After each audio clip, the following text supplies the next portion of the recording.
자아와 주체의 관계를 먼저 좀 살펴보려고 하는데요. 자아는 사실상 그렇게 우리를 중심을 잡고 증상으로부터 스스로 벗어나게 할 수 있을 만한 힘은 없다, 이렇게 이야기를 했었어요. 왜냐하면 자아라는 건 결국은 타자들을 거울 삼아서 나를 비춘 모습을 중심으로 형성이 되기 때문에 결국 자아는, 내 안에 있는 자아는 자상이라고 하잖아요. 결국은 거울에 비친 나를 표현하는 것과 같아요. 다른 사람들이 나를 평가하고 다른 사람들이 나를 바라보는 것을 중심으로 형성되어 있어요. 그래서 자아는 실제이기보다 상상에 가깝습니다. 근데 그 실체가 아닌 상상에 가까운 그 머릿속에만 있는 인식이 어떻게 나를 변화시킬 수 있는 힘이 될 수 있나라고 생각할 때 자아만으로는 이런 중요한 변화를 이뤄내기는 어렵다, 이렇게 생각을 하는 거죠. 그래서 자아만으로는 사실상 우리에게 증상이 발현됐을 때 결정적인 역할은 하지 못한다고 보는 거예요. 근데 여기에 반대하는 사람들도 있죠. 왜냐하면 자아가 잘 정리가 돼서 자아가 우리의 중심에 잘 잡혀 있어서 건강하게 살아가는 사람들이 있거든요. 내가 나에 대한 생각이 주체적으로 잘 서 있는 사람들이 있어요. 그런 사람들이 생각할 때는 아닌데, 자아가 나한테 굉장히 좋은 영향을 주고 있는데, 이렇게 주장해요. 그럼 왜 그럴까요? 그 사람들은 자아가 잘 서 있으니까, 자아가 건강하니까. 실제로 한번 잘 생각해 보세요. 상담을 하러 찾아오는 사람들이 자아가 건강한데 못하러 찾아올까요? 자아가 강화된 상태에서, 자아가 건강한 상태에서 자아를 중심으로 타자들을 이해하고 세상을 바라보니까 자아를 중심으로 바라보니까 괜찮네. 그리고 자아를 통해서 내 변화를 추구하니까 변화가 가능한 거예요. 왜냐면 건강한 사람들 입장에서 생각하니까. 근데 이미 증상이 찾아온 사람들은 자아가 아파요. 자아가 힘들어요. 자아가 어려워요. 근데 그 사람들한테 자아를 강화하면 돼 이러면 강화할 수 있는 힘이 없어요. 이미 타자들에 의해서 자아상은 이미 응어리져 있어요. 상처가 나 있어요. 이미 아파요. 내가 나에 대한 생각을 바꿔야 된다고 자꾸 이야기를 하는 거예요. 자, 그런데 다른 사람들이 나를 보는 시선들에 대해서 나는 이미 부정적인 의식틀을 가지고, 부정적인 생각의 분석틀을 가지고 다른 사람들의 반응들을 해석을 하거든요. 계속. 그게 이미 내 삶에 다 녹아 있어요. 그게 자아죠. 자아가 이미 병들어 있어요. 이미 병들어 있는 사람에게 자아를 강화하면 해결되는 증상이야, 자아를 강화하면 해결되는 문제야, 이렇게 이야기하는 것 자체가 무리수라는 거죠. 그래서 정신분석에서 제시하는 건 뭐냐면 자아가 아니라 주체다를 제시하는 겁니다. 그럼 주체는 뭘까요? 말하자면 행동하는 거죠. 움직이는 거예요. 운동성이에요. 자아는 정체되어 있는 형태죠. 자아는 이미 형성되어 있는 결과물이에요. 근데 주체는 아직 형성되어 있다고 규정하기 어려워요. 움직이고 있는 일종의 역동이에요. 거기에 관심을 갖는 거예요. 정신분석은. 고정되어 있는 결과물로 나타난 내 안의 상인, 타자들이 나를 바라보는 시선의 압력으로 구성된 내 안의 상인 자아보다 내가 실제로 지금 현실 속에서 살아가고 행동하는 그 행동과 어제와 오늘이 다른 그 다르게 만드는 지점들을 주체라고 보는데, 그 주체가 더 생명력 있고 그 주체에 더 집중하는 것이 이 사람의 증상을 건강하게 아프지 않게 변화시키는 데 더 큰 도움을 준다고 보는 겁니다.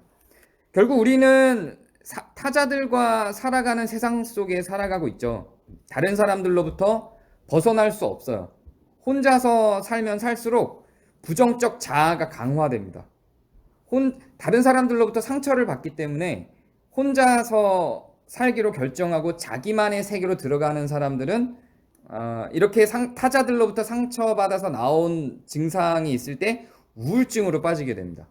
그러니까 타자들로부터 떨어져서 홀로 있는 것이 사실은 제일 위험해요. 타자가 없으면 나는 형성되기 어려워요. 결국은 타자가 있어야 내가 형성되는 거거든요. 그러니까 타자로부터 도망가면 나도 상실되죠. 사실상 아주 단순하고 간단하게 해결할 수 있는 신경증인데 그 신경증으로 도피하기 위해서 심각한 우울로서의 멜랑콜리나 정신증이나 도착이나 편집으로 도망가는 결과를 초래하는 게 타자와의 관계를 단절하고 나 혼자의 세계로 들어가는 겁니다. 잠깐 고민을 위해서 그렇게 들어가는 건 가능한데 영원히 그렇게 들어가 버리기로 결정하는 순간 간단한 신경증을 피해서 심각한 정신증으로 가는 결과를 초래할 수 있죠. 결국 우리는 타자들의 세계에서 살아갈 수밖에 없습니다. 근데 타자들과의 세계에서 살아가기 위해서 반드시 우리가 필요로 하는 게 있는데 그게 뭐냐면 소통이죠. 그 모든 소통은 뭘 중심으로 형성되냐면 상징으로 형성이 됩니다. 그래서 타자들과의 만남 가운데에서 이루어진 모든 나눔은 우리의 본질적인 실체로서 우리 마음 깊은 곳에 있는 마음을 나눌 수가 없어요. 꺼낼 수가 없어요. 이거를 고스란히 나한테 있는 마음을 그대로 다 표현해서 사람들에게 설명해낼 수 있는 능력이 있는 사람은 세상에 존재하지 않습니다. 커뮤니케이션 박사학위를 받은 사람도 세계 최고의 커뮤니케이터들도 그렇게는 못해요. 내 마음을 그대로 다 꺼내서 보여줄 수 있는 사람은 없습니다. 결국은 우리는 실체와 실체의 만남으로 살아가는 게 아니에요. 이게 전제되지 않으면 정신분석은 출발을 하지 못해요. 이게 있기 때문에 이런 원리 때문에 우리의 마음을 고스란히 다 꺼내서 보여줄 수 없기 때문에 정신분석이 필요한 겁니다.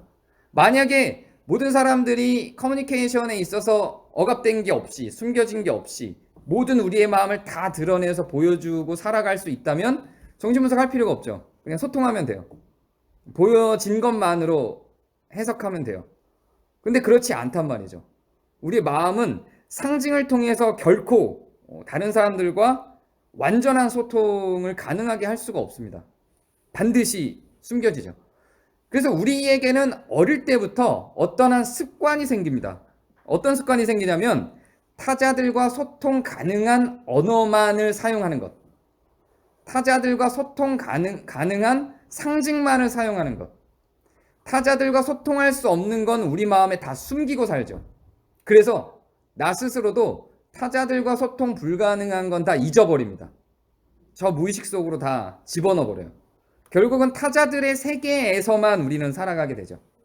타자들의 세계를 벗어나서는 살아갈 수 없다고 생각합니다. 그래서 이 그림을 보면 자아는 타자들과의 세계 속에 있죠. 자아는 타자들과의 세계 속에 있어요.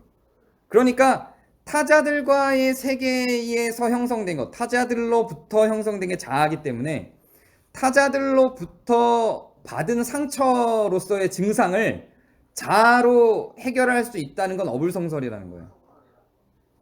대체로 신경증을 알아서 마음의 고통을 안고 살아가는 사람들은 이 타자들과의 세계가 그 사람에게 맞지 않는 거예요. 그 사람과 그 타자들과의 세계가 온전하게 일치되면 괜찮아요. 나는 타자들과의 세계 속에 내 주체도 있어. 타자들과의 세계가 난 너무 편해. 타자들과의 세계가 행복해. 어그러진 게 하나도 없어. 타자들이 규정해주고 타자들과 소통하고 타자들과 함께 갖춘 그 상징이 그것으로 충분해 라고 한다면, 그렇다면 신경증이 발생할 필요가 없죠. 그럴 리가 없죠. 온전히 타자들과의 공통된 세계 속에서 나는 안전한 공간으로 생각하고 살아갈 수 있으니까. 근데 대체로 신경증은 그 타자들과의 세계로 그 타자들과의 세계가 나의 주체를 포획하지 못해요. 온전히 해석하지 못해요. 그래서 주체라고 하는 건 사실 이 주체를 제가 타자들과의 세계보다 조금 작게 그리긴 했는데 작지 않을 수 있어요. 이 외부 전체가 타자들과의 세계 외부 전체가 다 주체일 수 있어요. 이게 다 주체일 수 있는데 요 안에 있는 주체 요곳은 이 내 주체에서 어느 부분은 타자들과의 세계와 함께 있죠. 이게 아예 함께 없이 여기 작은 동그라미들처럼 밖으로 완전히 떨어져 나가 있으면 이건 정신증이에요. 조현병인 거죠. 공통분모가 없어져 버린 거예요. 자기만의 세계가 아예 따로 구축돼 있어요. 이렇게. 그러면 소통 자체가 불가능한 거죠. 자기 혼자만의 세계로 빠진 거예요. 심각한 우울증으로서의 멜랑콜리이거나 정신증으로 흘러간 거예요. 이거는. 근데 뭔가 타자들과의 세계에 어떤 접촉점이 있는 이 사람이 타자들과의 세계가 설명해 줄 수 없는 나의 뭔가가 있어요. 이건 상징화되지 않은 거예요. 요 타자들과의 세계 바깥에 있는 요 부분은 상징화되지 않아요. 타자들에게 설명할 수 없는 무엇이에요. 내가 보여준 적도 없고 보여줄 수도 없어요. 이걸 보여줄 수 있는 상징도 없고 있다 해도 그 상징을 사용하는 순간 억압되거나 비난을 받는 거죠. 그런 부분들이 있다는 거예요. 비난받지 않아도 사실은 드러내면은 사람들한테 다 환영받을지도 모르는 무엇인가가 여기 있어요. 그런데 해본 적이 없어요. 어릴 때부터 어떤 측면 억압받아 왔던 거죠. 그래서 해본 적이 없어요. 예를 들어서 이건 아주 극단적인 예예요. 극단적인 예로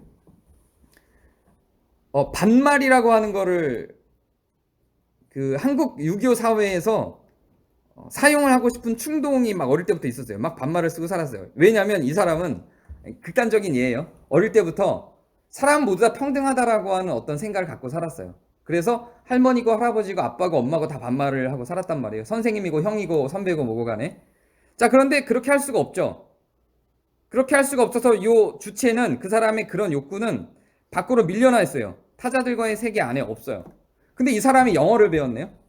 영어를 배워서 미국을 갔는데 한국에서의 타자들과의 세계 속에서는 완전히 소외돼서 도저히 꺼내고 살 수 없는 거였는데 미국에 가는 순간 자기의 주체가 완전히 다 드러나는 거예요. 해방감이죠. 좀 극단적인 예이지만 이와 같은 거예요.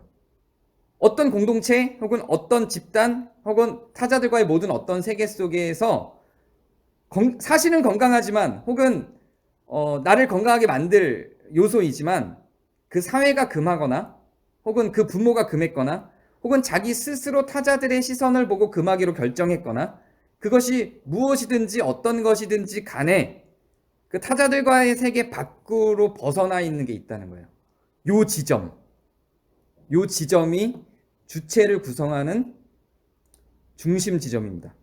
그럼 요 주체를 가지고 한번 생각을 해볼까요? 요 주체 중에서도 타자들과의 세계 속에 접목하는 동일시되는 어떤 그런 교집합적인 부분이 있잖아요. 요 주체에도 있고 타자들과의 세계에도 있는 나지만 주체이지만 타자들과의 세계에서 보여줘도 괜찮은 어떤 지점들이 있죠. 교집합적인 지점들이 있잖아요. 그런데 그 교집합적인 지점들은 이미 타자들에 의해서 허용이 된 것들이에요. 그래서 이거는 상처가 아니에요. 이건 그냥 다 인정하고 사는 거예요. 그러면 그것이 주체인지 타자에 의해서 강요되거나 형성된 것인지 판단이 안 되죠. 그건 판단이 안 돼요. 여기서 주체라고 판단할 수 있는 건 타자들의 세계에서 벗어나 있는 어떤 지점, 요 부분, 타자들과의 세계와 교집합을 이루지 않고 있는 어떤 부분, 남들과 내가 다르다고 여겨지는 부분, 그 부분이 드러난 주체가 되는 겁니다. 물론 교집합으로 나타난 이 부분도 주체이긴 주체라니까요. 이게 잘못됐다는 게 아니에요. 이게 잘못됐다는 게 아니라 이것도 중요한 지점이고 이게 있기 때문에 타자들과 지금 잘 살아가고 있는 거예요. 근데 타자들에 의해서 허용되지 못한 어떤 부분들이 있잖아요. 이걸 드러내면 놀림받거나 이걸 드러내기에 창피하거나 혹은 드러낸 적이 없어서 놀림받지도 창피하지도 않은 좋은 것인데도 불구하고 드러낸 적이 없어서 드러내보지 않았던 어떤 것들 혹은 나도 사실은 굉장히 뛰어난 나만의 어떤 무언가가 있는데 어떤 장점이 있는데 내 환경이 그걸 드러내줄 기회가 전혀 없었어서 한 번도 드러낸 적이 없는 어떤 무엇인가가 있단 말이죠. 그런 지점이 주체인 거예요. 그럼 이렇게 생각할 수 있죠. 그러면 타자들과 생각한 거는 내가 아니야? 그렇지 않다니까요. 이미 나예요, 이거는. 근데 이거는 이미 나고 이미 타자들로부터 인정받은 거기 때문에 관심을 안 가져도 괜찮다는 거예요.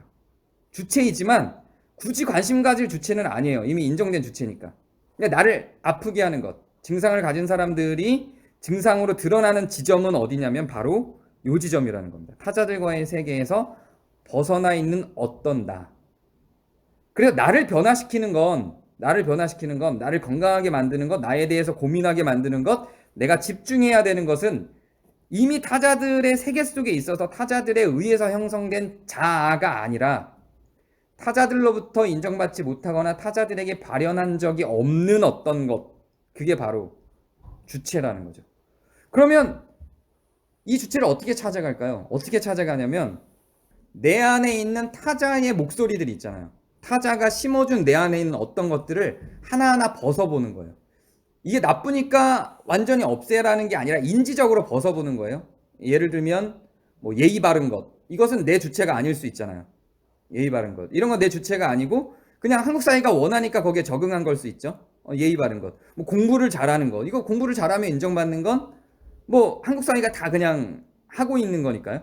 이런 것들은 그냥 내 주체라기보다 타자들 사이에서 내가 살아가기 위해서 생존한 어떤 것들이죠. 이런 것들을 다 걷어내고 남는 뭔가가 있는 거예요. 다른 사람들의 시선을 느끼면서 하는 행동들이 아니라 내가 만족하는 어떤 것들, 타자의 소리들을, 타자의 요구들을 다 벗겨내고 남는 뭔가가 있단 말이죠.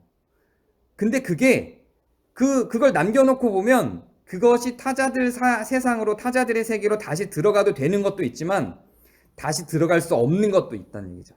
예를 들어서 글 쓰는 게 남았다고 한번 가정해봐요. 그거는 타자들의 세상으로 다시 갖고 들어갈 수 있잖아요. 그쵸? 그런 걸 다 끄집어내놓고 엄마가 나는 운동하면 안 된다 그랬어. 근데 운동하면 안 돼. 넌 축구하면 안 돼. 그래서 축구를 평생 안 하고 살았는데 알고 보니까 난 축구를 너무 좋아하는 사람이야. 그래서 축구를 좋아하고 막 즐기기 시작했어요. 그거는 타자들이 나에게 던져준 말을 다 벗겨내고 남는 걸 찾아보니 축구라면, 축구는 다시 그 축구를 허용하는 타자들의 세계가 많잖아요. 다시 타자들의 세계로 그 축구를 갖고 들어갈 수 있죠. 이렇게 내 주체가 다시 타자들의 세계로 갖고 들어가도 되는 허용된 것들일 수도 있어요. 그런데 만약에 그렇게 다 벗겨내고 놨는데 지금의 타자들의 세계에선 도저히 허용할 수 없는 어떤 것일 수도 있거든요. 예를 드는 거예요. 말하자면 지금 쉽게 드러낼 수 없는 동성애라든가 이런 것들이죠. 성 정체성이나 성 지향성이나 이런 것들은 논란이 너무 많아서 드러내는 순간 허용하는 집단이 있다 할지라도 대체적인 사회적 분위기는 논란은 되죠, 최소한. 그러니까 이런 것들은 쉽게 못 드러내죠. 그러니까 그런 것들이 이 사람의 주체가 되는 거예요. 그 동성애라고 하는 것이 그 사람의 주체성이 될 수밖에 없는 이유가 뭐냐면 다른 부분들, 동성애자가 동성애만 있는 건 아니잖아요. 동성애자인데 교수일 수도 있고요. 동성애자인데 뭐 작가일 수도 있고요. 동성애자인데 축구를 좋아할 수도 있고요. 동성애자인데 수영을 좋아할 수도 있고 글 쓰는 걸 좋아할 수도 있겠죠. 자, 그런데 다른 것들은 전부 다 타자들의 세계에서 허용된 것들이에요. 근데 이 동성애라고 하는 개념은 타자들의 세계에서 허용되지 않은 게 되는 거죠. 그러면 이 사람에게는 동성애라고 하는 개념이 이 사람의 주체적 요소일 수밖에 없는 거예요. 아주 구체적으로 이 주체성을 이해할 수 있는 요소라서 제가 동성애라는 예를 들었지만 사실 이런 요소는 굉장히 많습니다. 조선시대에 시를 썼던 여인들이 있죠. 신사임당도 그랬고 나혜석 같은 경우도 굉장히 탁월한 능력을 갖고 있는 여인이었단 말이에요. 다방면에. 근데 드러낼 수가 없었죠. 왜냐하면 사회가, 타자들이 그걸 용인하지 않았으니까. 타자들이 여자가 그러한 일들을 하는 것을 용인하지 않았으니까. 그렇다면 그렇게 여자임에도 불구하고 많이 공부하고 많은 학식을 쌓고 사회와 문화와 예술에 대해서 그렇게 뛰어난 식견을 보일 수 있는 그 능력이 나혜석한테는 주체였던 거예요. 그러면 안 되는 것들을 그렇게 할 수 있는, 만약에 나혜석이 지금 이 시대에 살았다면 그게 주체일까요? 그러지 않겠죠.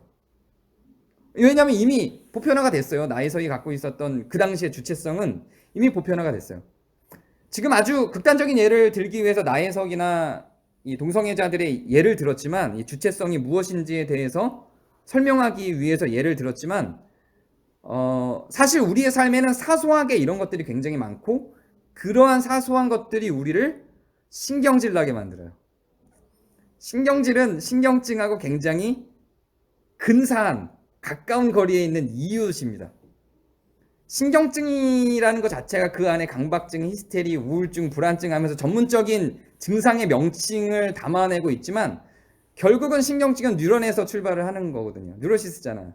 그래서 신경증이 결국은 뉴런에서 출발을 하는 거고 결국 그 뉴런을 건드리는 표현이 신경질이잖아요. 그래서 신경질과 신경증은 뗄 수 없는 관계에 있죠.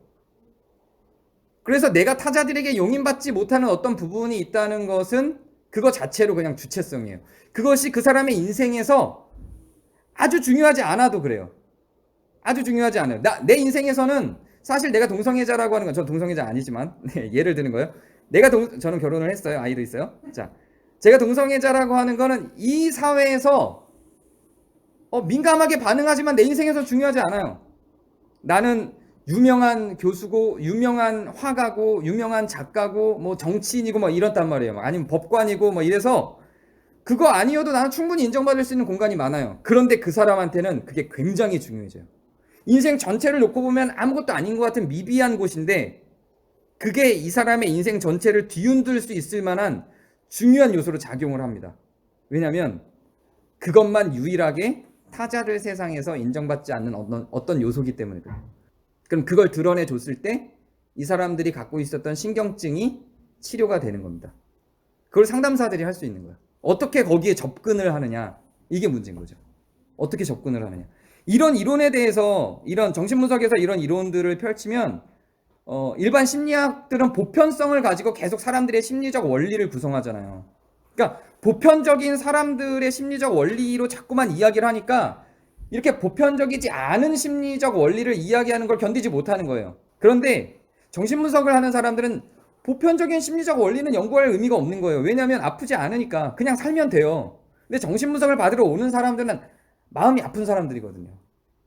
그 사람들이 왜 아픈지를 연구해야 되기 때문에 보편적이지 않은 원리를 연구하는 거예요. 그 사람들이 왜 아픈가? 주체성의 문제가 있는 거야.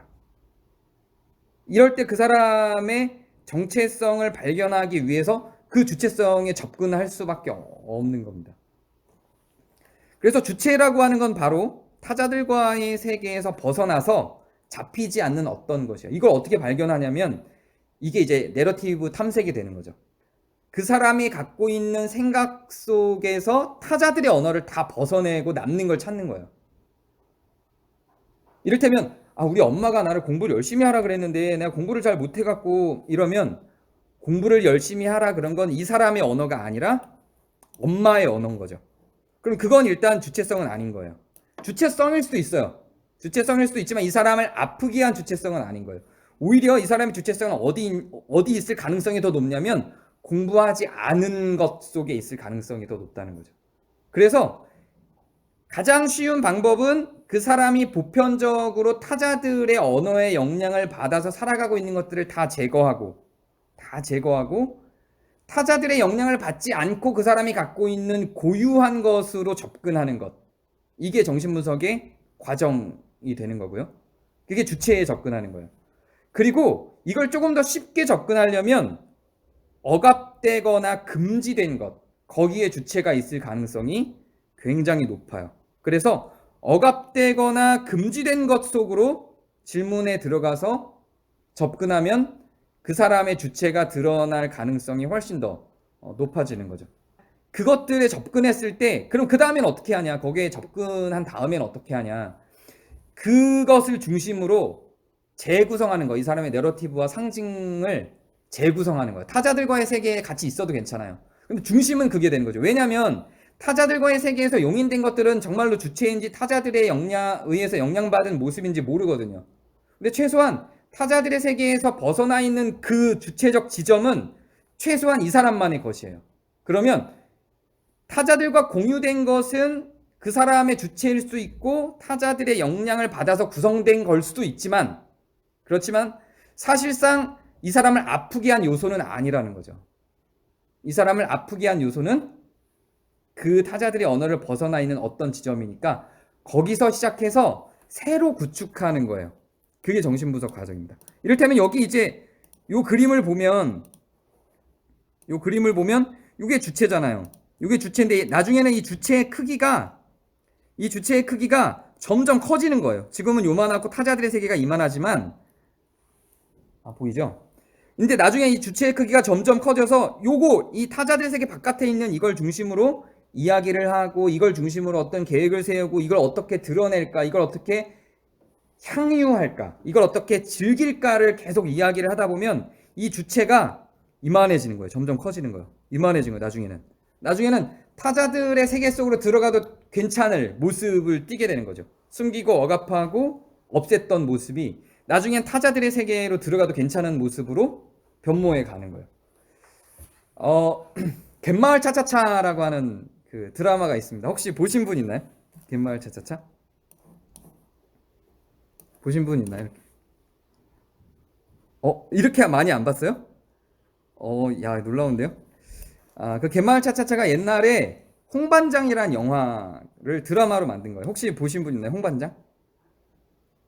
네. 거기 보면 그 홍반장이 과거 트라우마 때문에 도시로 못 나가고 정신 그 상담을 받으면서 그 갯마을에서 살아요. 근데 이 홍반장은 모든 사람에게 반말을 씁니다. 모든 사람에게 반말을 써요. 할머니, 할아버지, 아이 할 것 없이 다 반말 쓰고 꼬맹이 아이가 반말해도 괜찮아요. 얘는 처음 보든 나중 보든 상관없어요. 그냥 다 반말이에요. 처음에는 뭐 이런 인간이 있어 그래요. 다들 막 그래서 처음에는 이 홍반장을 처음 만나는 사람들은 나이 많은 사람들이 홍반장을 보고 막 분노해요. 막 화내요. 근데 홍반장하고 친해지면서 나중엔 다 괜찮아져요. 반말이 다 수용되고 그냥 살아가요. 이게 정신분석 과정인 거예요. 그러니까 다 이렇게 하라는 얘기가 아니에요. 이게 타자들과의 세계를 다 무너뜨리라는 게 아니에요. 그게 무너뜨리지 않고 타자들과의 세계를 무너뜨리지 않고 견고하게 유지할 수 있으면 유지해도 돼요. 그런데 증상을 갖고 온 사람들은 그 타자들의 세계에 뭔가가 억압돼서 온 거기 때문에 억압된 그 무엇인가에 접근할 수밖에 없다는 거예요. 그러니까 이렇게 해도 괜찮아요. 인지행동 치료 같은 거는 특히 이제 인지 치료 같은 거는 타자들과의 세계 밖으로 벗어난 주체를 타자들과의 세계 안으로 끌어들이는 방식의 치료 방법이에요. 타자들과의 세계 밖으로 나가면 인지 왜곡이라고 간주를 합니다. 타자들 사이에서 규정된 어떤 법칙들이 있어요. 거기에서 나가면 여러 가지 그 왜곡의 원리들이 있어요. 그런 어떤 왜곡을 범해서 타자들과 소통이 불가능해졌기 때문에 증상이 발생했다고 보는 거기 때문에 그 인지치료적 입장에서는 다시 타자들의 언어로 타자들의 세계로 끌고 들어오는 방식으로 치료를 진행합니다.